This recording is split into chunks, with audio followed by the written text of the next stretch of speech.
I appreciate everyone being here today. Obviously, it's an exciting week as you get ready to play your first game. We're excited that it's in Charlotte, an NFL venue. I think that's an awesome experience for our players, and it's a great recruiting tool for us as well. So with that, you get to see all the hard work we've put into this point, and they bust their tails. But now is when it really starts to matter, really count. So really excited about that, and I'll open up for questions.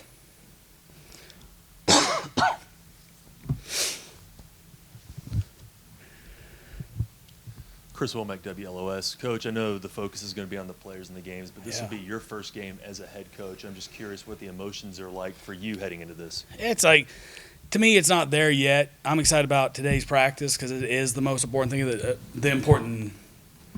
it's the most important thing of the week for us right now is today. And this practice is going to be huge for us because it's our Tuesday practice. And it'll be the heaviest practice of the week, and we got a lot of preparation to do. So I'm excited about the work. I'm excited about the things the kids have put in, but also excited to see these guys go play. Following up from that, it's also Tim Albin's first game as a head coach at Charlotte. And I know there's tape for both of you from your previous stops, but you have different personnel and whatnot. So how much do you feel like there's going to be a feeling out period, especially in that first half? Yeah, one of the things I keep talking about is with our players is survive the assault, work the cut. If you're a boxing fan, you get that. But you got to be prepared for unscouted looks in week one. I mean, they could show up in a three-safety defense, something they've never shown before, and you got to have an answer for it. And we talked to our players about being ready to adjust. And even the way we practice, like some of the unscripted things this week we'll do is just get those guys ready to think on their feet, react, and also stay calm when the water gets choppy, because it will, because this is a talented team that's very well coached. So it's about adjusting. It's about, settling your nerves as fast as possible and getting used to as soon as they walk in the stadium. It's an NFL stadium. It's the first game of the season. They're going to be juiced up. They're going to be juiced up all week because it's opening day of the season. It's awesome. That's why we all do this. But it's about how we respond to adversity and prosperity as well. Speaking of playing in an NFL stadium, you have almost 100 years of NFL experience on your coaching staff. What's the value of that versus more college experience in your mind? Yeah, well, I think number one, it starts with recruiting, and we always talk about recruiting first around here. But just if you want to play at the highest level, and you got a staff full of 93 years of NFL experience, like there's something there that's going to help develop you. It's also most of the time the NFL, the playbook, the scheme is so broad and so advanced. It's more talent. It's more personnel based. It's more matchup based. So you think players over plays, and that's half of a big part of my offensive philosophy and defensive philosophy is players over plays. Make sure they're in situations to be successful. Do what they do well. Mitigate risk. And I think the NFL I think being trained in the NFL by all these people and the experience we have, the thought process more based on that versus plays over, just thinking about just the scheme only. Bobby Phillips, WASU and AWN. And, Coach, you've been talking a little bit about the personnel on staff, and obviously there's a lot of new faces within App State football this year. But what's it like having defensive coordinator DJ Smith here, a guy who's coached at App State? He's been here before. He played here. What's it like having him getting you adjusted to the system here? Yeah, it's been great because, number one, he bleeds black and gold. And you want people that care about the program. I think it's really, really important.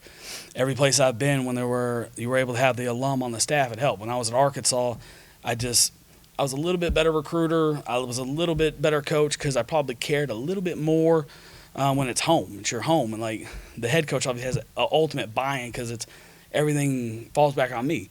But to get people that really cared about this place was really important.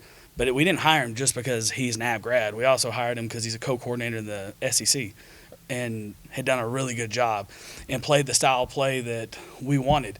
And when you turned on their linebacker and you watched their linebackers last year and their defense, they ran to the football. They created turnovers. They played hard. They were relentless. And I got to battle against them for 4 years between Arkansas and South Carolina. So for us to be able to go through an interview process and pick him we're very fortunate to have him. We're very blessed to have him. And it also gives us a guy that our players can really relate to because he's walked in their shoes. Like, he's been on King Street. He knows where the places to stay away are in a college town. He knows the all the restaurants. He knows the people, so I can go to him and say, hey. But it's also important for me because I want to know about the tradition and past. And when you're new, you don't always know that. So we made every kid learn the fight song because we thought that was important because our athletic director always talks about you need to be from somewhere. Well, we want to create a program that in a transfer portal, NIL world that you got to be from somewhere. And this place has to mean something to you and it has to be really special. You can't embrace that unless you embrace the tradition. And so we want to teach those guys about that. So having people like him and even Coach Spear on the staff that really care deeply about this place has been tremendous for us. Bob Dillner, AWN, Coach, everybody wondering what it's going to be like on Friday and this team for this year. Through all these practices, what has impressed you about the offensive side and the defensive side of everything through practices? I think it's the ability to embrace what we're asking. It's been hard. Like probably 1,000 more reps than they had last year in training camp. And so we two-spot and practices are intense. But we also know the only way to get better is to practice and to work. So the work's been really hard, and they bought into it. And you could tell and we condition after practice. A lot of teams don't do that. That goes back to 2005, my first year in the NFL, and I'm watching Coach Parcells. We fly to California to Oxnard because he wants to be able to condition them and train them the right way in the right type temperature. He didn't want to have a bunch of IVs and guys and them laying in the training room being dehydrated. Well, we don't have to do that at Boone because the weather's great here. But they've embraced the work and they haven't run from it. And it's been really, really hard. And there hasn't been, you can tell when you have buy-in and when you don't. Like all of a sudden you have a 2-hour practice and you get on that line and you're about to run 10 perfect 40s. And if one person doesn't run through the line, you're blowing a whistle and you're starting over. And so you could tell that they know what this place is about. They know the guys that were here aren't happy with how things went last year. We got a lot of work to do. This is a big week for us, not just because it's a game week, because anytime you're getting ready for competition, it will be the first game or the 8th game. It's the same. But I'm just excited that our guys, they know what this place is about. They've bought into it, and the new guys have too. And it's about work. It's about honoring the tradition before us, and we want to leave it better than we found it. And as a follow-up to that, obviously a lot of attention, quarterback, running back, wide receiver, all that sort of thing. But from your eyes, the coach's eyes, has somebody or a couple of people surprised you through these grueling practices prior to this first game? Oh, yeah. I mean, absolutely. But for me to sit up here and be able to name them all, why I don't want to do that is I'd leave someone off that deserves the credit to be mentioned. I'm proud of this group. I'm proud of how they've bought into the team. Like it's also, you're in a week, the first week is always really hard because now there's a scout team. And we've been going 1s, 2s, 3s, 4s and rotating. And there's a lot of competition going on. And then all of a sudden someone's like, hey, for the first time has to go run a scout team. And so then you got some sad faces and heads are down a little bit for a couple guys.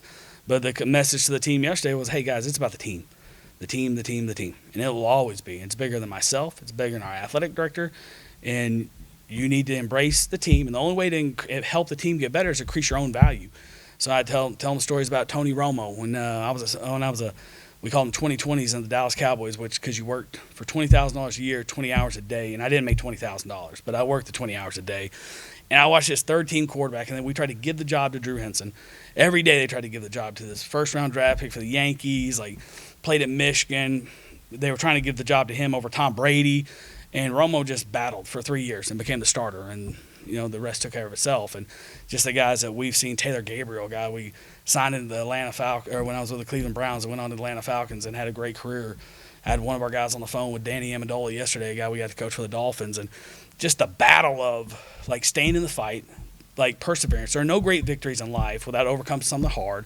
So you battle that aspect of training camp as well when you move into the season. So I would say to me that what I'm most pleased about with our team is the ability to buy into the team aspect of things.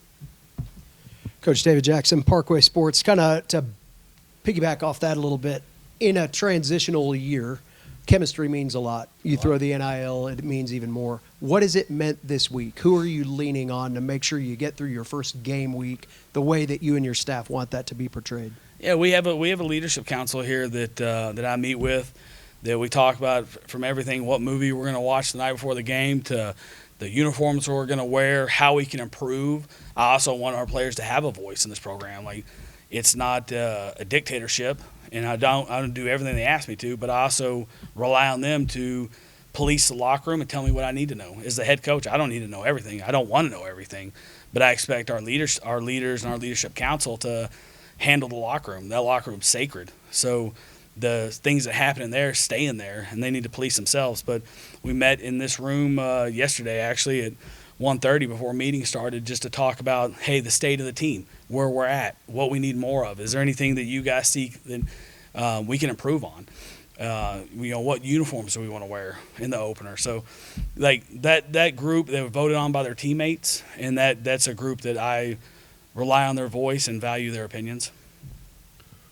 David Ware, 24/7 Sports. Building on that a little bit, Dow, will that leadership council group carry a title of captains, or how are you going to handle those logistics? No, great question. We'll do game captains based on. I think it's important for there's going to be games when we play in Atlanta or somewhere else that we can also honor those guys that came here and be able to help let them be a captain for a game, or maybe someone had a great week of practice or doing stuff the right way. I think it's an honor to be a game captain. But we talk about the leadership council. It is a group of I think 12 or 13 guys, and I do it by class. So each class has 2 to 3 representatives, and obviously there's 6 seniors, and 5 juniors, 3 sophomores, and 2 freshmen, because I also want to develop leadership in our program. I think that's a great way to do it. Is you got a couple freshmen in here that are watching how the seniors talk and finding out like what's really important. When you're a freshman, you think your swag, your NIL,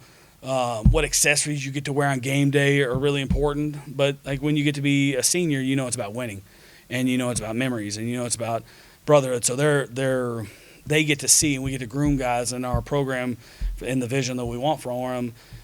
So I think that group of guys, they'll always be what we call our leadership council, and then the captains will be 4 guys selected weekly. Talking a little bit about communications logistics in game. I know you called plays from the box at South Carolina for the last couple of years. I think Coach Juracek was one of your wingmen up there last season.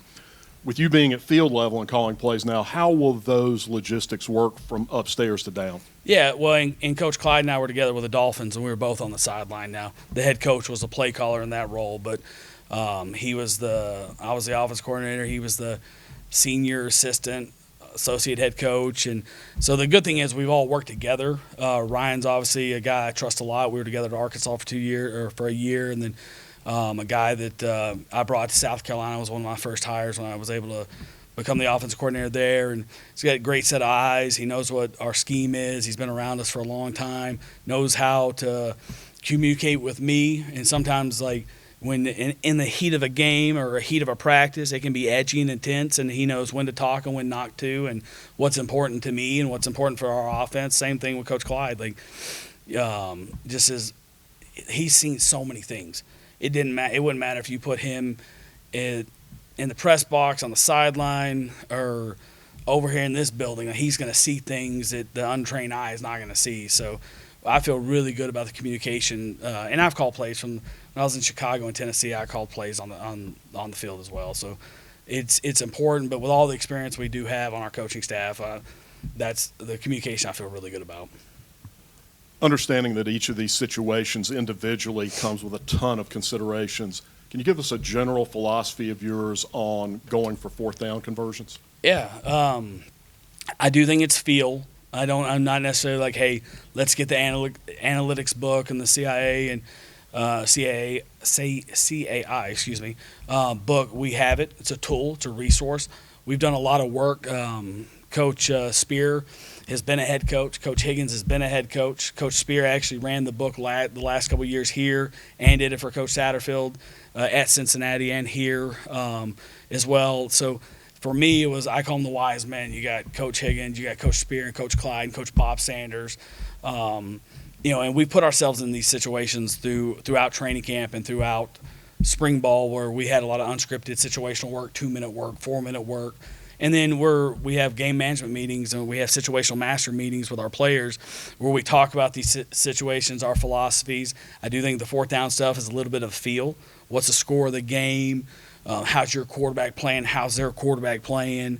Is it a game where you're going to have to score 35 points to win the game, or can you win the game 17-14? So I think there's a lot of different things that go into it. I don't think it's like, hey, we're going to stick to the book and we're going for it on every 4th and 2. So we've I think it's feel. I think it's planned going into the week. We have a coordinators meeting every morning at 7 a.m., which I call the Wise Council, with Higgins and Sanders and Christensen and Spear, myself, Coach Crosby, Coach Fuller, guys that have coordinator titles, and we're on the same page of just building, hey, how are we going to win this game? Like, what do we have to do as an offense, defense, and special teams to play complementary football to win this one? So the strategy of this thing, we invest a lot of time in the front end. So when you get in the heat of the game, the moments of the game, you're not playing Madden and just reaction, like going for it. It's 4th and 7. Who cares? Let's go for it. Where there's a strategy to it as well, and you got to be ready to adjust based on how the game's going. Anybody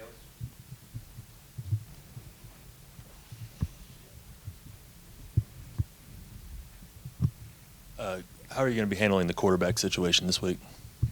As far as have you named a starter? I'm sorry if you have, and I haven't have been not. here. I'm going to make that question as hard on you as it is on me. We have not named a starter, and we are currently working through that, and we're still rotating. The competition is still open. They're both there's really 2.5, 3 guys that are in this competition at this point right now.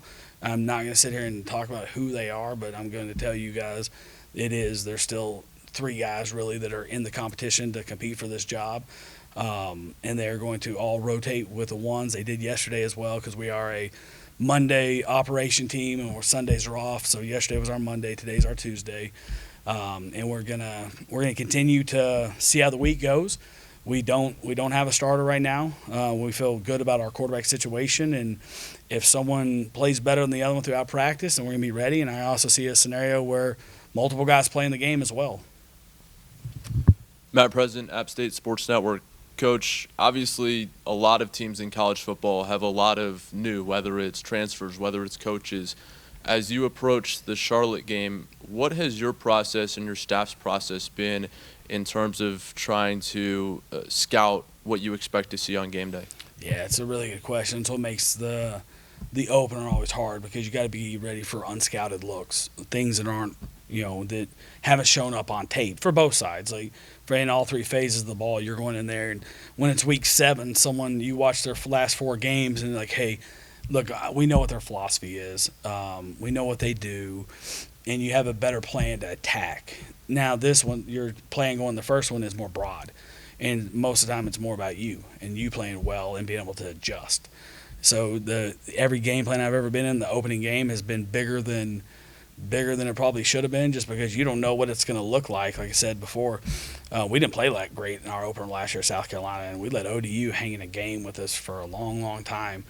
But we also were starting a freshman quarterback that didn't play as well as obviously he did. It kept getting better and better each week. But you do what you do well. You try to put your guys in the best positions to be successful, and you just get ready to adjust. Like we have a general idea of what they've shown at Ohio, and you scout everybody. You look at where their assistant coaches came from. Here's what we do know about these guys: they're going to be well coached, because Tim's a good football coach, and they're going to be well coached. He's going to cut down on the turnovers. They're going to be able to run the football. They're going to stop the run, and they're not going to be a penalized team. That's what we know for sure, because there's an identity he has created with a style of play. And then once we get into the game, we got to be ready to adjust, and our players have to be ready to adjust. And I feel good about all 3 phases, that our schemes are big enough where we've thrown a lot at these guys, a lot of football. And you got 93 years of NFL experience, so Bob Sanders has never seen a blitz he didn't like. Coach Christensen invented the forward pass, I think. And Coach Higgins, like, same thing. Like, I feel really good about our coaching staff being able to adjust after the first series. And it's going to be, you can't wait to get them on the sideline to adjust. You got to be a great communication that we talked about earlier, and make sure that it's fluid and we're moving fast and we're talking fast and we're communicating fast. And the great thing about college football now is Coach Smith and I can get in the quarterback or linebacker's head and say, hey, look, it's more inside zone than we thought it was. Or, hey, they're in a 3 safety defense. Like, we're getting to these plays, and these blocking adjustments. So it makes the communication a little bit easier than it has before when it was just a signal operation only. Yeah, expanding on that, with it being year 2 of the communication devices in helmet and year 2 of the tablets on the sidelines, how do you plan to utilize those technologies, and kind of what is the method of how you go about communicating with your staff and then relaying that information?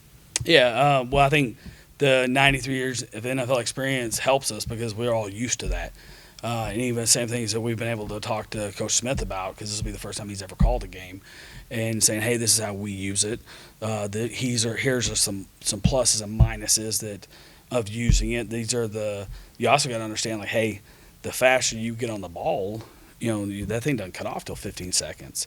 So you can talk to your linebackers, you can talk to your quarterbacks, you can make more adjustments before it cuts off. So, and also it plays into this mode. Think about this one is teams that want to see your formation stuff. Well, you can break the huddle late, and all of a sudden they can't. All of a sudden you're a huddle operation, you're breaking a little bit later. Well, they can't call into the linebacker and say, hey, it's 2x2 open, get to this defense, and they got to signal it in. So there's also advantages to making people uncomfortable about how they communicate as well. As you've gone through camp and practices since in the evaluation process, what are some attributes that you and your staff have tried to rely on as you construct the depth chart and as you construct who's playing and where they're playing on Friday, not just in terms of offense, defense, but then how that translates to special teams as well? Yeah, great question. We're always going to look at a couple things, and smart, tough, competitive is always going to be that. Like, we want smart players, and smart players, that's such a vague term, but like, can they take the coaching and apply it? That's what smart is. Like, it's not about what your IQ is, what your GPA is, or what your Wonderlic was. Is, can I take the information I'm being given and apply it? And can I do two things at once?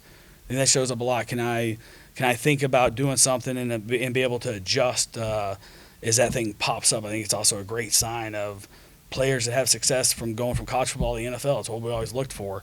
And the guys that are really successful can do two things at once, and they can think and they can adjust. The other part of it is that when we got here, we didn't know a lot about the roster. So you go through spring ball, and it was a little bit different. We just wanted to get a general feel of, hey, this is what each person is. We have changed some positions of guys to put them in what's best for the team. Obviously, when you take over a team, and there's a reason why you're taking it over, and we're not to where we want to be right now. As far as the football goes or any aspect of it, but it's about putting the best 22 out there and figuring out what they do well. So there's also been an experiment like, hey, let's see if this guy can play this position. Let's see if he can do this and move these guys around, because each position has a criteria and traits that you're looking for. And sometimes you get recruited as a safety, and you can move into the box and play linebacker. And most of the time it's easier to move back than it is move forward. Most of the time you can recruit, move forward than back, and you can recruit the defensive end that can go play linebacker, and then you can go find the safety that can move to linebacker. Or sometimes they play high school linebacker and they play safety in our system, or they play nickel or whatever that looks like. So I think that one of the traits that I took from my college coach, Houston Nutt, was he was a Jimmy Johnson disciple. And you talk about Jimmy and Coach Nutt and Butch Davis, those guys that came up under that tree, they were really good at taking Darren McFadden, who was a safety, and playing him at running back. And those, I'm not saying we have Darren McFadden, but I just watched it so many times. Jason Peters started off as a defensive lineman. He lived right next to me in the dorm. And he plays 18 years as an offensive tackle, and he played at Arkansas. He played defensive line. He was a tight end, and we could never talk him into playing offensive line, but we kept telling him, hey, you're going to be a Hall of Famer if you do. You're that talented. He played on the basketball team. Or Matt Jones, who was a quarterback first rounder that went to wide receiver. And so we take our whole roster and we look at, hey, where can we plug? This is what we have now. Hey, that portal, once the portal's over, this is the roster you have, and how do we get the best 22 on there on offense, defense? How does it affect special teams? Because that obviously affects the travel roster, and put these guys in positions to be successful and use all of their strengths and hide their weaknesses.